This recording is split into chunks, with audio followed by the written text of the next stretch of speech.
Hello everyone, I'm Hannah Jasmine Santos and today we will create our simple innovation for our experiment number 17.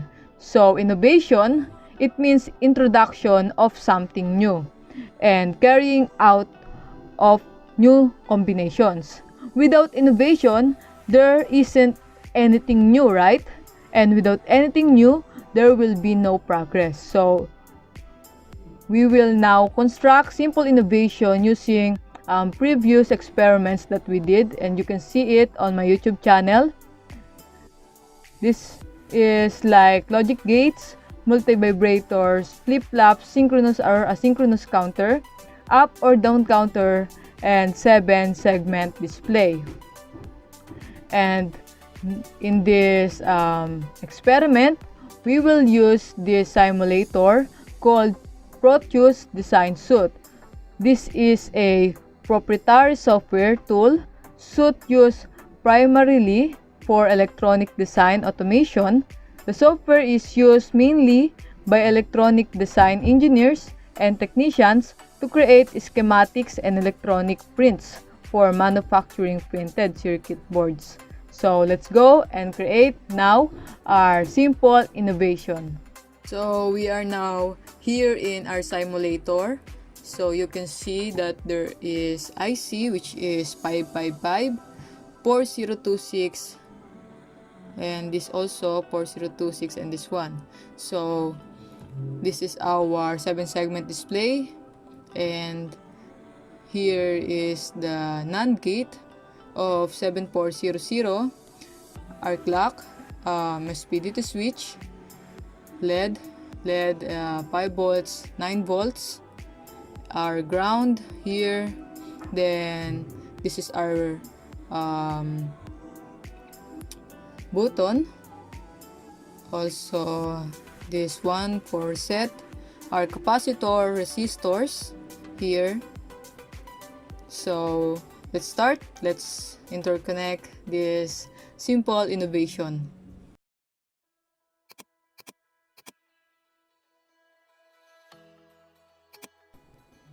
So first, we will connect the switch in its positive and negative side. And we will connect that switch to the our NAND gate, which is 7400, that simplify as our D flip-flop. And we will connect this D flip-flop, and after that we will connect that in our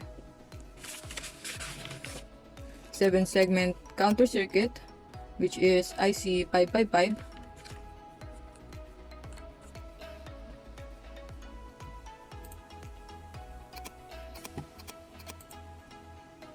And after that, we will continue to connect the 7-segment display in our 4026 to the IC 555. So here the timer IC 555 configured as monostable multi-vibrator, and a push button switch is connected to trigger pin to give negative trigger input. Depends on the timing resistor R2 and timing capacitor. Timer IC produce monostable pulse. So capacitor and resistor balance bias to monostable pulse, and the decade counter IC 4026 receives pulse through clock input pin 1. Each pulse increases the count value of IC 4026 and gives 7-segment numerical output to drive 7-segment LED. And you can reset the count value by pressing reset push button, or it will repeat 0 to 9 count in ascending order to each clock input. So there is IC 4026. This is the decade counter, consists of 5-stage Johnson decade counter and an output decoder which converts the decade counter output to 7-segment output. The IC will provide carry out for next digit 7-segment and reset input. A decade counter is a device which is used to count up to 10. It is then reset. A 7-segment display is used to display the value stored by the counter. The circuit operates on 9 volts supply and greater voltage may damage the circuit, and supplying lesser voltage may result in the counter not working as proper and efficiently. Counters are used in various places such as stopwatch, timers, and calculators. So in this our simple innovation, we will serve this as the count of people who come to line up in the registration in the office. So the monostable mode of the IC555 is also known as single shot mode. Okay, let's go to this one, which is the pulse counter with 7 segment output operation. That this is cascaded connection to increase range of count. So CO of lower counter is connected to clock of succeeding counter. DE or DEI of both counters are connected in each switch. That both switch will give the 7 segment display reset after 99. So the count increment in this can also reset by pushing the button.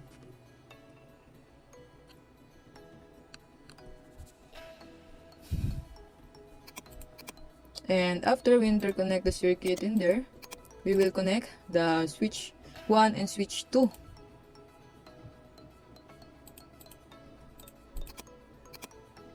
In the IC4026. So the IC4026 or this 2 7 segment display na mag-represent as our counting limit of the registration, it will operate when the switch is turned on.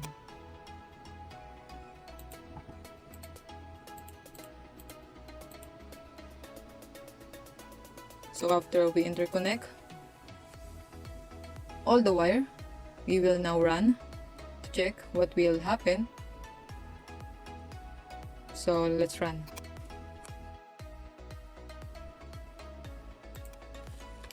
So after we interconnect the circuit, you can see that in this area, this is the 7 segment counter circuit with common cathode 7 segment.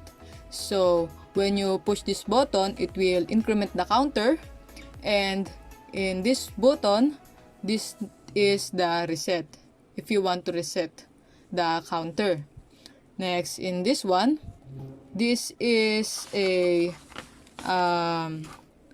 pulse counter, again also with 7 segment output operation. This pulse counter, this will be cascaded connection to increase range of count. So this is the counting which this 7 segment display will go to 1 to 9, and this will count 1, and it will reset, then 1 to 9 again, and this 7 segment display will count 2. Okay, then in this one, this is a switch with LED. So this 2 LED is connected. So in my application, kapag in registry, the switch represent the persons or people in the lane that waiting for their registration. So this switch will turn on if there is a person coming to the line, and this 7 segment display will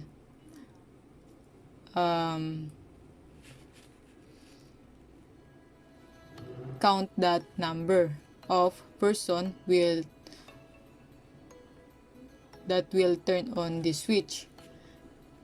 And after that, if the switch 1 and switch 2 is both turn on, this will count 2.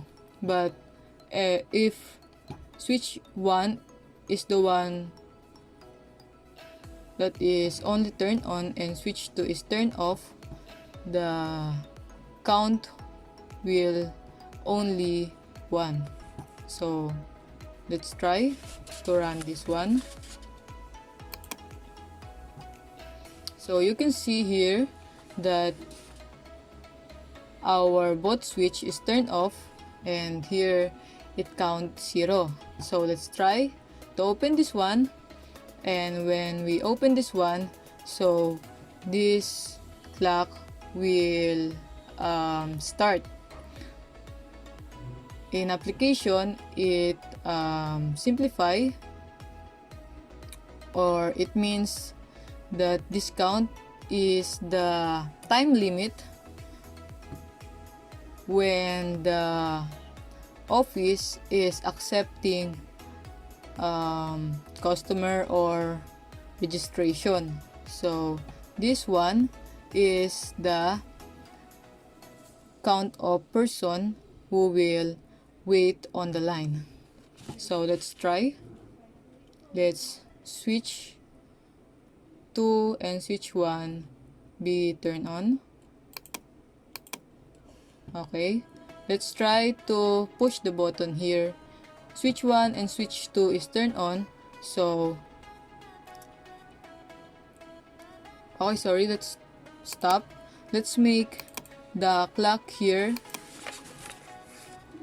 only 1 frequency. Okay, so let's start again.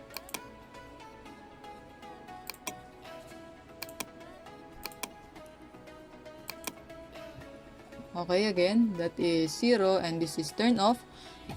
At magto-turn on lang siya if the switch is open. So open or turn on. So let's try. Switch 1 and switch 2 is turned on. And when we push this button, dapat 2 yung lalabas dito. Okay, 2. And again, this is the time limit where the office will accept the entry. So let's try. If we make switch 2 turn off and switch 1 is turned on, so dapat mag-a-add lang siya ng 1, which is magiging number 3 siya. So let's push this increment counter button. Okay, 3. Oh, let's try the other one. If switch 2 naman yung i-open natin, switch 1 is turned off, dapat magiging 4 lang siya kasi isa lang yung pumasok na tao. Okay, so let's try again. If dalawang naka-turn on, dalawang switch yung naka-turn on, dapat magiging 6 siya kasi dalawang tao yung pumasok sa line. Okay, let's push this button. Okay, magiging 6 siya. So ito namang light here, which is the LED. It shows that if there a person that will come to take this line or to take the registry, it will turn on. Kahit na isa lang siya or dalawa siya, magta-turn on siya. Magta-turn off lang siya if walang tao. So let's try to turn off the switch. Okay, nawala yung ilaw sa LED, pero nandito yung count kung ilan na yung tao na nasa waiting line. So also the counting here, which is the time limit that they will accept the people who wants to register, it will turn off. So this will continue if there's a person will come. So that's all for this experiment number 17, simple innovation. I hope you learned something new about how to use the simulator Proteus, and also to create a simple innovation by those following previous experiment, and to interconnect the circuit given in this 7-segment display of this registry counting. Don't forget to subscribe and like this video. Thank you.